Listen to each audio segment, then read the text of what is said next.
É isso mesmo, o título que parece que não tem nada a ver com nada, mas você sabe que vai fazer sentido, por isso você tá escutando. A gente tá vivendo uma era, que muitas coisas estão no hype, né, ou seja, elas estão em alta, coisas que estão estão bem, assim, nessa vibe de tendência, e a sociedade ela é cíclica, então é normal que uma coisa que é tendência, depois ela suma e talvez uma coisa que é contraditória a essa tendência anterior emerja, né, emirja ficou esquisitão. Calma. Então, por exemplo, vem uma onda de liberalismo, uma onda de, ai, amor livre, e festa, e drogas, e rock and roll, e rau, e um monte de coisa. E aí depois vem uma onda de conservadorismo, de "espera aí, nada disso". É normal que venha uma onda de fast food e tal, e escapismo.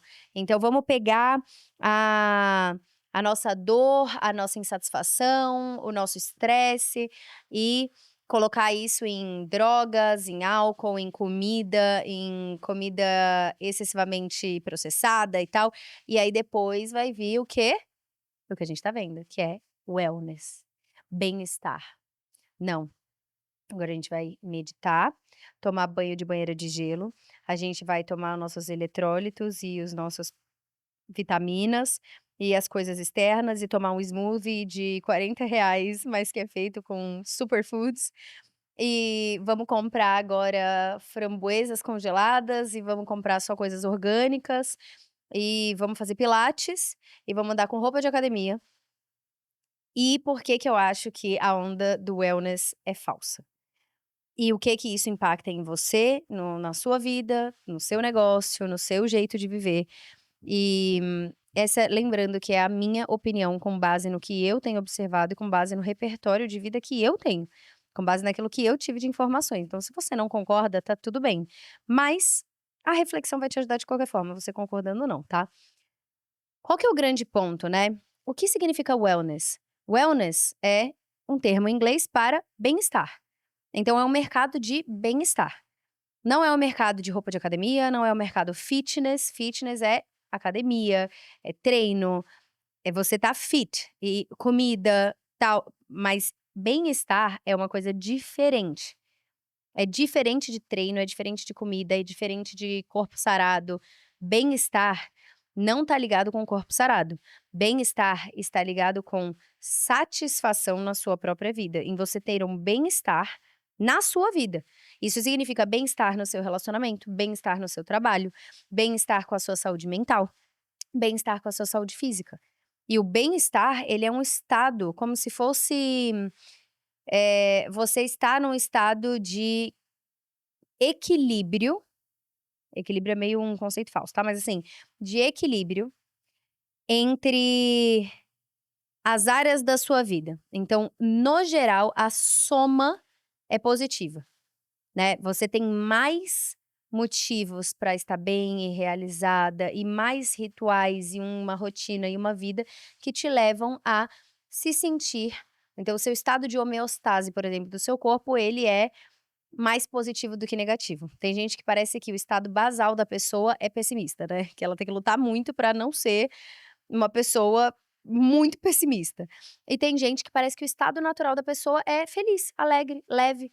E aí de vez em quando tem algumas tribulações, algumas coisas que acontecem. Então a busca pelo bem-estar, tecnicamente é isso, é pra que o meu estado basal, ele seja mais positivo, pra que eu me sinta mais, disposta do que indisposta, para que eu me sinta, com menos sensação de que, sei lá, com menos doença do que com mais doença, para que eu me sinta mais realizada e menos estressada. Então é um bem-estar geral, não significa que é tudo perfeito, significa que no geral a soma é positiva, a soma dá bom, tá. Então essa busca pelo bem-estar, o problema para mim, do mercado wellness como um todo que a gente tá vendo, é que como tudo dentro de uma lógica capitalista, tudo dentro da lógica capitalista vai virar consumo, vai entrar dentro da lógica de consumo. A lógica de consumo, ela é boa, porque ela cria oportunidades de crescimento, de ascensão social, ela cria oportunidade de pessoas que se esforçam muito conseguirem ter resultados muito bons, mas ela também cria muita desigualdade e ela cria, eh, um erro de achar que dá para você aplicar a lógica de consumo em tudo. Você não consegue aplicar uma lógica de consumo no autoconhecimento, por exemplo. Você não consegue adquirir mais autoconhecimento só porque você tem mais dinheiro. É um trabalho que tem que ser feito com o mérito, e aí essa palavra da meritocracia entra num lugar muito cagado, que as pessoas podem tirar de contexto, mas mérito por si só é aquilo que você conquistou a partir de um esforço pessoal, tá. Então não tô comparando com outras pessoas, mas o trabalho do autoconhecimento ele vai vir como um mérito, você adquirir mais autoconhecimento, das suas atitudes de olhar para si mesmo. E de buscar as informações. Óbvio que no mundo desigual, isso também é desigual, porque tem gente que vai ter mais acesso a informações que vão te ajudar a ter mais autoconhecimento e a gente vai ter menos. Mas hoje em dia, se a gente vai pegar pessoas com acesso à internet, ponto. Pessoas com acesso à internet, que a gente já vai, né, menos da hoje é menos da metade do mundo, mas, sei lá, um pouco menos da metade do mundo não tem acesso à internet, então a gente tem que levar isso em conta. Mas vamos pegar essa outra metade que tem. Você consegue num Google gratuitamente ver blogs falando sobre autoconhecimento, vídeos de pessoas no YouTube falando sobre autoconhecimento. Você tem, cara, monges, gurus, mestres de várias religiões, você tem pastores, você tem muita gente gratuitamente falando sobre autoconhecimento. Você consegue ir atrás, tá? Tem gente que vai ter mais dinheiro, tem gente que vai conseguir ter terapeuta, vai ter um monte de coisa, e tem gente que não. Mas o autoconhecimento é uma das coisas que não dá pra aplicar a lógica de consumo. Não é sobre eu li mais livros de autoconhecimento, então eu tenho mais autoconhecimento. Não, é um trabalho interno, não depende de fatores externos. Não depende, inclusive, do dinheiro que você tem, do sucesso que você tem, não depende de quanto você já leu, do quão intelectual você é. Tem pessoas que eu conheço que são extremamente intelectuais e absurdamente ruins moralmente, ou pessoas que têm um baixíssimo nível de autoconhecimento. Então pessoas que eu, por exemplo, olho e no meu julgamento falho, né, eu admiro muito a pessoa, eu sempre tento buscar o bom das pessoas, sempre, porque eu acho que todo mundo vai ter um lado bom em algum lugar, né, então eu tento buscar dentro do mundo real, tá, gente. Se for alguém muito filha da puta, eu quero mais é que se exploda, mas, no geral, eu tento buscar o bom das pessoas. E aí, tem gente que às vezes eu olho e falo: "Nossa, essa pessoa tem pensamentos muito bons, ela tem reflexões muito positivas, é uma pessoa muito inteligente". Mas é uma pessoa que não faz grande parte do que ela diz, ela não pratica muito daquilo que ela fala. É uma pessoa que tem baixo nível de autoconsciência, então é uma pessoa que consegue falar sobre uma fraqueza do ser humano, por exemplo, só que ela não enxerga que ela mesma tem aquela fraqueza. Ela não consegue enxergar nela mesma uma fraqueza, uma dificuldade, não tem humildade. Às vezes eu consigo enxergar isso nas pessoas. E aí você fala: "Então o autoconhecimento não é sobre o quão inteligente você é, não é sobre a idade que você tem". Tem gente que é uma aula de autoconhecimento, que são pessoas mais novas. E gente que eu vejo que você fala: "Putz, a pessoa passou a vida inteira sem olhar pra si mesma e não amadureceu". Gente que fica batendo cabeça e querendo falar que o outro tá errado e não vive a própria vida e liga muito pra opinião dos outros com 50, 60, 70, 80. Caraca, que que bad, né, viver a vida assim. Então, é uma das coisas que não dá para aplicar lógica de consumo, assim como bem-estar. Bem-estar não é sobre lógica de consumo. É óbvio que uma pessoa que consegue ter dinheiro para sobreviver, para estar tranquilo, não ficar tipo: "Nossa, todos os dias eu preciso fazer o dinheiro de amanhã, o dinheiro do mês que vem". Uma pessoa que tem dinheiro para estar tranquilo e consegue escolher trabalhar com coisas mais leves, escolher trabalhar menos horas, que consegue ter mais hobbies, que consegue pagar pra ter mais hobbies. Porque, por exemplo, você quer aprender eu tô aprendendo piano, aí eu tô aprendendo num aplicativo. Aí tudo bem, eu gasto tipo R$ 200 o ano nesse aplicativo. Mas se eu quiser ter aulas de piano, eu vou ter que pagar. E não é assim, R$ 10, tá ligado? Eu vou ter que ter dinheiro pra pagar uma aula de piano para fazer o meu hobby. Ou eu quero pintura, eu quero pintar. Tá bom, você tem que ter dinheiro para o quadro, para as tintas, pra tela, né, para o quadro, para as tintas, para o pincel. Eu tô esquecendo muita coisa, gente, grávida eu esqueço as palavras. Para os pincéis. E eu tenho uma professora de pintura, então a professora, as aulas. Entende? Então, assim, tem muita coisa. Tudo custa dinheiro. Então, se você tem dinheiro para conseguir morar num lugar que é um lugar menos barulhento, entendeu? Conseguir ter um carro para você ir para os lugares ao invés de ter que pegar transporte público para todo lugar que você queira ir. Você consegue ter um estado um pouco mais predisposição não, você consegue ter mais recursos para ter bem-estar. Porque se você tá sempre corrido, tá sempre estressado, tá sempre em ambientes com muita gente, com muito barulho, você tá sempre correndo atrás do rabo, é mais difícil, mas não é impossível. Tanto que dos caras que eu mais gosto da psicologia, que é o Viktor Frankl, que foi o criador da logoterapia, o livro dele é justamente dentro de campos de concentração, onde ele explica sobre o sentido da vida, né, a logoterapia é muito sobre essa busca de sentido, né. O livro Em Busca de Sentido é maravilhoso, inclusive, e ele fala sobre essa busca de sentido e como o sentido pode existir em todos os lugares. O sentido, inclusive, ele fala, existia dentro do lugar mais inóspito e da situação mais tenebrosa de todas, que é dentro de um campo de concentração, sem saber se a sua família tá viva, seus filhos estão vivos, sua esposa tá viva ou não. E ele ouvia homens ali que tinham algo pra lutar ainda, encontrando sentido na vida, encontrando motivos pra dar risada ou pra estar feliz numa situação tenebrosa. Então, o ser humano, ele é capaz de criar, se um sentimento completamente contrário à situação que ele tá vivendo. Inclusive, o inverso, né. Pessoas que você olha de fora e fala: "Porra, você tem tudo, véi. Você tem tudo. Você tem saúde, você tem dinheiro, você tem sua família, você viaja, você tem paz, e você tá infeliz". Porque o ser humano é capaz de criar um estado emocional, não é ligado às coisas externas, ele é ligado às coisas internas. Ele é ligado o sentido inclusive tem um termo muito legal, japonês que chama Ikimei, que é a busca de um pequeno motivo pra você viver amanhã, ou viver o dia de hoje. E a ideia é que o sentido não tá na escala, o sentido tá no específico. Então se amanhã você sabe que você vai encontrar um amigo e vocês vão fazer uma coisa legal juntos, isso basta. Você cria o sentido da sua vida, você não precisa esperar uma coisa divina vir para te trazer sentido. Então o ser humano tem essa linda habilidade e também, que pode ser maravilhosa ou pode ser horrível, de estar com um estado emocional completamente contrário à sua experiência externa, tanto para o positivo quanto para o negativo. A pessoa que aparentemente tem tudo, tem família, tem amor, não sofre, tem dinheiro e tá infeliz, e a pessoa que não tem nada. A pessoa que sofreu, às vezes sofreu abusos, às vezes uma pessoa que não tem dinheiro, uma pessoa que, puts, não tem condições, que você olha e fala: "Nossa, ela tinha vários motivos pra não estar bem", e a pessoa é feliz e realizada com a própria vida. Porque não tá ligado a isso. Então, aplicar uma lógica de consumo pra uma coisa que não dá pra comprar com dinheiro, é aí que a parada do wellness me pega. Por isso que eu acho que esse hype do wellness, ele é falso. Por quê? Porque o bem-estar, ele é um processo de dentro pra fora.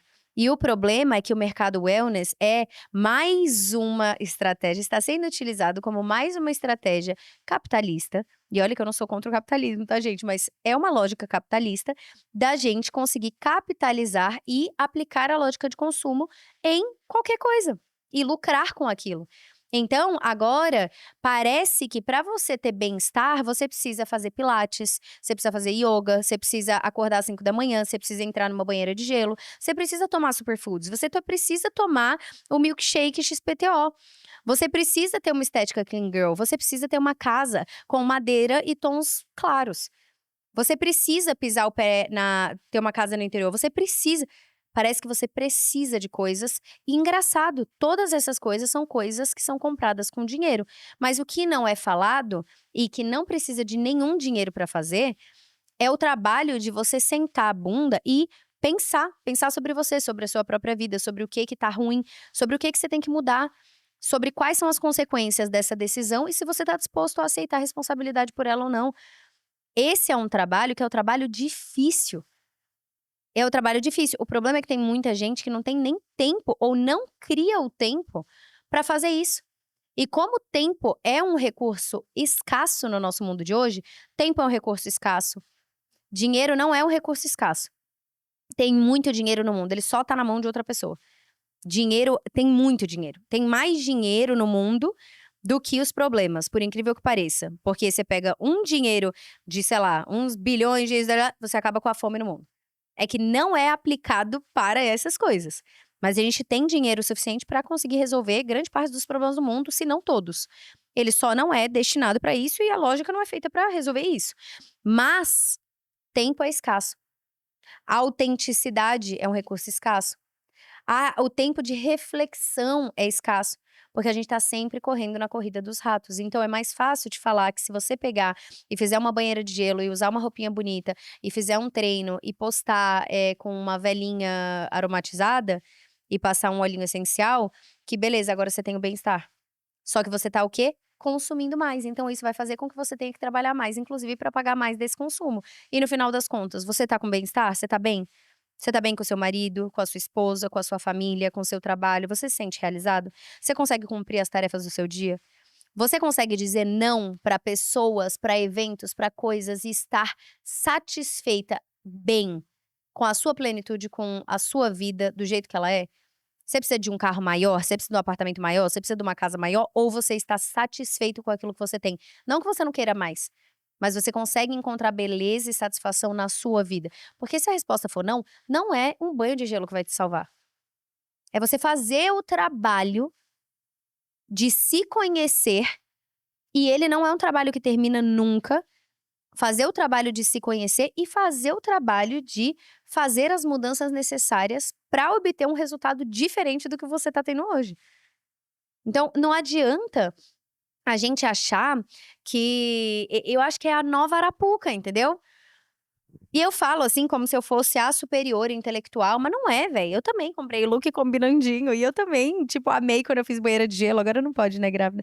Mas eu amei fazer banheira de gelo e eu me achei muito, nossa, eu sou muito, tipo, espiritualizada. Quando eu fui no spa e aí eu fiz a massagem e depois eu fui na sauna e depois eu fiquei quieta. E essas coisas podem nos ajudar sim, elas podem nos fazer bem sim. Tenho nenhum problema em fazer banheira de gelo, gente, é maravilhoso, faz bem para o seu corpo, tem várias coisas. O problema é achar que a banheira de gelo é a resposta para o seu bem-estar, não é.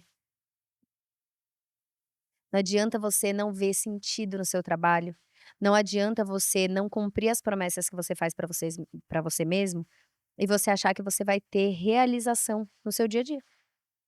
Se você não cumpre as promessas que você faz pra você mesmo, sabe o que você não vai ter? Autoconfiança. Porque a autoconfiança é sobre a confiança que você tem em si mesmo, para fazer as coisas, para resolver um problema, aí é autoeficácia, né, mas pra você fazer as coisas do seu dia, pra você cumprir as promessas, pra você concretizar os planos. Se você não tem autoconfiança, até as metas que você determinou em janeiro, provavelmente serão metas que você nem você acredita que você vai conseguir fazer. Aí você não vai nem dar os passos necessários pra conseguir fazer. Às vezes você coloca metas irreais, justamente pra você não conseguir atingir. Porque tudo é pequeno, porque tudo não vai nossa, isso é pequeno demais, aí você não faz nem o pequeno demais. Então, é um convite pra uma reflexão que, sei lá, estava na minha cabeça, tá. Mas é interessante a gente olhar isso, por quê? Porque isso vai criar outra crise. E no seu negócio é importante que você fique de olho e faça uma análise social, uma análise mais ampla sobre um movimento. Que nem eu adoro fazer isso, tá. Então eu espero que você esteja gostando também. Se você tá até aqui, acho que tá gostando, né. Mas é importante fazer, porque eu olho e falo: "O que isso vai gerar de resultado?". E como que eu consigo aí, como tenho vários mentorados no Sparks com vários tipos de negócio, cada um deles consegue aplicar de alguma forma. Eu falo, por exemplo, o hype de Monjaro, remédio de emagrecimento, e eu não vou fazer julgamento se é bom ou ruim, isso e aquilo, porque eu não sou médica, né, eu não sei. Eu sei que pra quem não tem indicação, normalmente um remédio não é bom, né. Normalmente não é bom você tomar um remédio pra algo que você não tem indicação pra tomar esse remédio. Eu como grávida, meu Deus do céu, cada remédio eu tenho que perguntar pra minha obstetra se pode, se não pode, aí eu falo: "Nossa, se não pode grávida, provavelmente não deve ser bom para o seu corpo fora, né, da gravidez".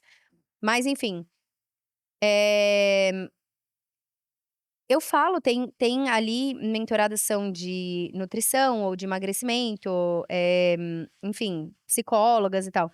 Tem uma que é psicóloga de compulsão alimentar.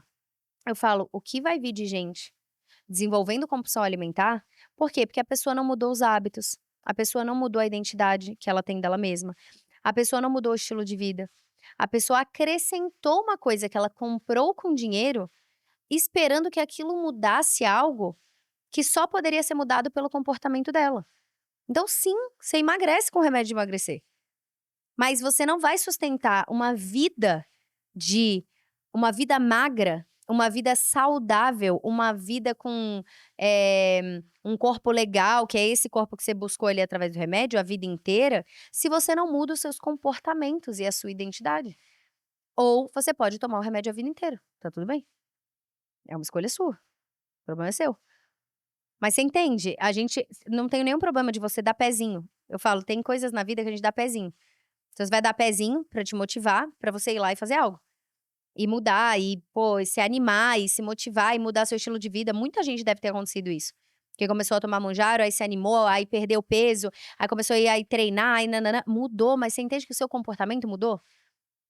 Agora, o que não adianta é não mudar o comportamento e achar que a gente consegue sempre enfiar um band-aid que a gente compra com dinheiro e que isso vai resolver, porque não vai. O vazio existencial de alguém que acha que pode comprar autoconhecimento sempre vai existir até que essa pessoa olhe para esse vazio, até que essa pessoa resolva preencher esse vazio com amor próprio, resolva preencher esse vazio com hobbies, resolva preencher esse vazio com senso de realização, com propósito, com utilidade no mundo, com relacionamentos verdadeiros. Por quê? Porque senão você não preenche o buraco do vazio existencial com dinheiro, velho, não tem como. Mas quando você preenche esse vazio e faz aquilo que você ama, provavelmente você vai ganhar mais dinheiro. Não necessariamente, às vezes não, mas adivinha, você vai ser mais feliz e você vai fazer melhor o seu trabalho. E eu acho que pessoas que fazem o seu trabalho com mais paixão, que fazem o seu trabalho gostando daquilo, apaixonadas por aquilo, que têm um interesse genuíno, uma curiosidade genuína, gostam daquilo, são pessoas que normalmente são melhores em fazer o seu trabalho. E são pessoas que normalmente têm resultados melhores por serem melhores em fazer o seu trabalho. Se você gosta, por exemplo, do meu podcast, é porque eu gosto do meu podcast, eu gosto de falar, eu gosto de desenvolver esse raciocínio, eu gosto de pensar nos temas, eu gosto de fazer reflexões, eu gosto de fazer isso. Então, enquanto alguém pode estar sofrendo pra fazer o roteiro, pra pegar as referências bibliográficas e coisa e tal, eu tô me divertindo, porque eu amo fazer isso.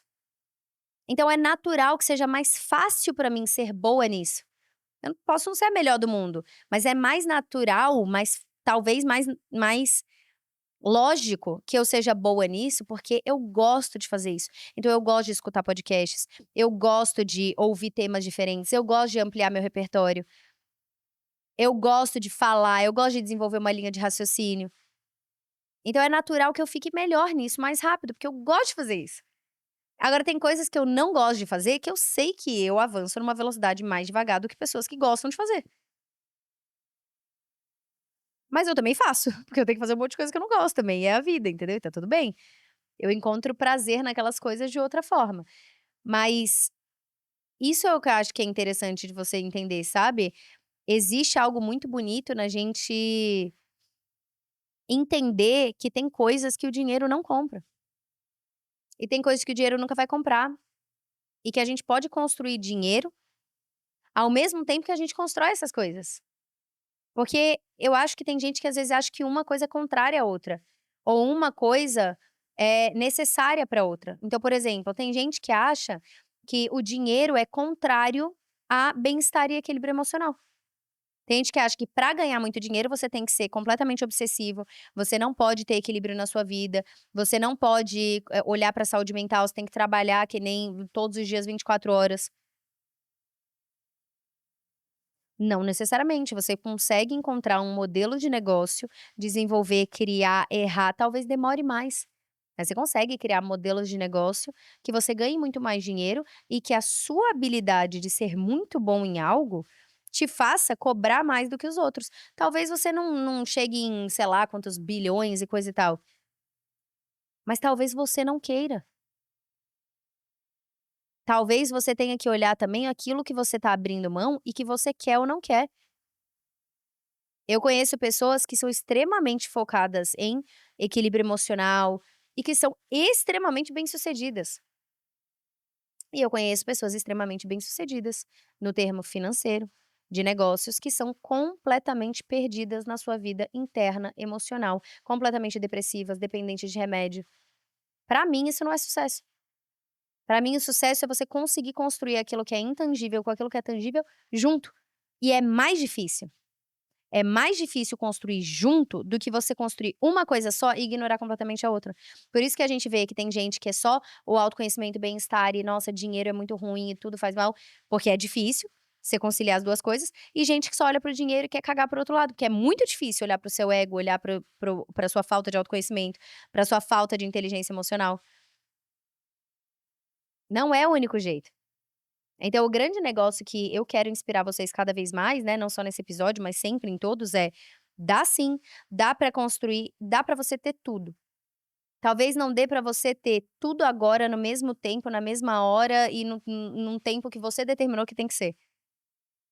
Talvez eu demore um pouco mais, porque eu pego uma menina que tem a minha idade, tem 27 anos, não tem filho nenhum, tem, sei lá, um namorado ou marido, não tem filho, não tem cachorro, papagaio. Essa pessoa tem muito mais tempo. Ela tem mais tempo, ela tem mais energia disponível para vender, para construir o negócio, para ficar viajando, para palestrar, para coisa e tal. Eu tenho menos, porque além de ser casada, eu tenho agora eu vou ter 3 filhos. E eu faço questão de criar os meus filhos. De criar, de estar ali com eles. Eles vão pra escola, tá, gente? Eu não faço homeschooling não. Eles vão pra escola, a escola me ajuda muito durante um grande período ali do dia e tal, mas eu faço questão de não ter babá, eu faço questão isso é o que eu quero pra minha vida. Então eu sei que eu tenho menos tempo e energia pra dedicar pra construção do meu negócio. Então isso significa que eu construir formas mais inteligentes de tocar o meu negócio. Mas significa também que talvez eu precise alinhar a expectativa do meu crescimento ao tempo que eu vou precisar com a energia e o tempo disponível que eu tenho para dedicar para isso. O que não dá é querer tudo e ficar insatisfeito com não ter tudo, porque você não vai ter de qualquer jeito. Mas você pode ter tudo em tempos diferentes. Você pode ter tudo num tempo um pouco mais longo, você pode ter tudo num tempo mais curto, você pode ter tudo agora, "Putz, tá um pouco defasado aqui o meu relacionamento, não tô tendo muito tempo aqui com meu marido, mas é porque eu tô dando um sprint nesses 2 meses pra uma coisa que eu quero realizar, um projeto". Beleza, mas você tem data pra terminar, e aí você volta pro equilíbrio, que é um constante desequilíbrio. Tem épocas que tô com os meus filhos doentes, eu vou precisar ser mais mãe. Mas tudo bem, então como que eu compenso isso no trabalho? Como que eu antecipo pra poder ter tempo, por exemplo, uma das coisas que esse ano tá trazendo muito pra mim é planejamento pra executar as coisas com antecedência, pra poder ter imprevistos, porque é muito possível, é muito provável que eu terei. Por quê? Porque eu tenho com 3 crianças, uma ficou doente, às vezes 2 ficam doente, aí a outra aí vai ter o bebezinho em casa, aí vai ter dia que eu vou estar muito exausta, porque eu vou ter acordado, sei lá, várias vezes à noite. São imprevistos, então eu antecipo pra conseguir ter imprevistos na minha vida. Isso é uma das coisas também que a gente tem que entender. Construir uma vida que tenha bem-estar é olhar pra tudo isso. Você entende que não tem como comprar? É pra você olhar pra sua vida e falar: "Como que eu consigo antecipar as coisas pra poder ter imprevistos em paz?". Porque senão eu fico estressada enquanto eu tô fazendo e fico estressada enquanto eu tô no imprevisto. E aí tudo é estressante. Aí eu não sou nem a mãe que preciso ser quando meus filhos estão doentes, e nem a profissional que eu preciso ser quando eu tô sentada com a bunda aqui e tenho que gravar. Ou tenho que fazer uma venda, ou tenho que entregar pra um mentorado, ou tenho que resolver um problema do negócio de outra pessoa, entendeu? Então, pra conseguir conciliar isso, você tem que tomar a responsabilidade e fazer algo que o dinheiro não compra. Por isso que eu acho que esse mercado de bem-estar é uma farsa. Não que as coisas em si são ruins. Óleo essencial é bom, banheira de gelo é bom, faz bem para o seu corpo, pra regeneração, pra um monte de coisa. Câmara hiperbárica é bom, comer superfoods é bom, comer comidas mais saudáveis e orgânicas é bom, fazer pilates é bom, pilates é ótimo. Eu fiz nas gravidezes, né, é muito bom para fortalecimento interno. Fazer ioga é ótimo, ioga é maravilhoso. Usar roupinha combinando é ótimo pra adoro, mas achar que isso é bem-estar é o problema. Bem-estar é como você se sente fazendo isso, ou como você se sente apesar disso. E se você não conseguir fazer isso, você ainda se sente bem? Entende? Então, tá em um outro lugar, e eu quero sempre provocar vocês a pensarem isso, por quê? Porque você não vai ter realização no seu trabalho só pelo quanto você fatura. Você não vai ter realização no seu trabalho só porque você colocou a cor clara do bambu do sei lá o quê, e fez uma de de manhã, não é isso. Isso pode potencializar para alguém que já tem essa autoconsciência, para alguém que já faz o trabalho interno que o dinheiro não compra. E aí você pode se sentir ainda melhor, aí você pode se cuidar ainda mais, aí você pode ter ainda mais disposição, ótimo. Mas não depositar toda a responsabilidade do seu bem-estar nisso, porque não é, entendeu? E aí eu queria saber o que que você acha disso. Inclusive, vou dar uns recados aqui pra você, tá, antes da gente terminar. Sempre aqui na descrição ficam dois links ou, enfim, não sei quantos estão agora, mas ficam os links importantes do Sparks, que é a nossa mentoria empresarial. O link que tem é um formulário de aplicação. Por quê? Eu e o Luan temos que aprovar as pessoas para entrarem no Sparks, não é quem quer comprar e tem o dinheiro, entra. Então sou só eu e ele que fazemos as vendas, então você vai falar ou comigo ou com ele, depois do seu formulário de aplicação a gente entra em contato.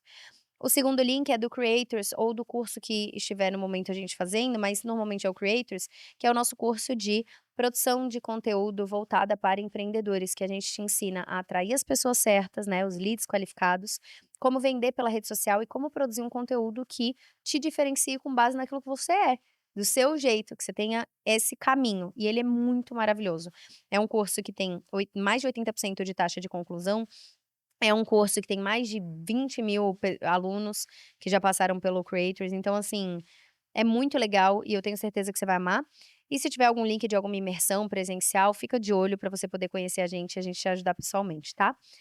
Beijo no seu coração. Ah, o último aviso é, se você quiser me ajudar e se esse episódio te ajudou, se trouxe uma reflexão boa, o jeito de você me ajudar é compartilhar. Tipo, é isso.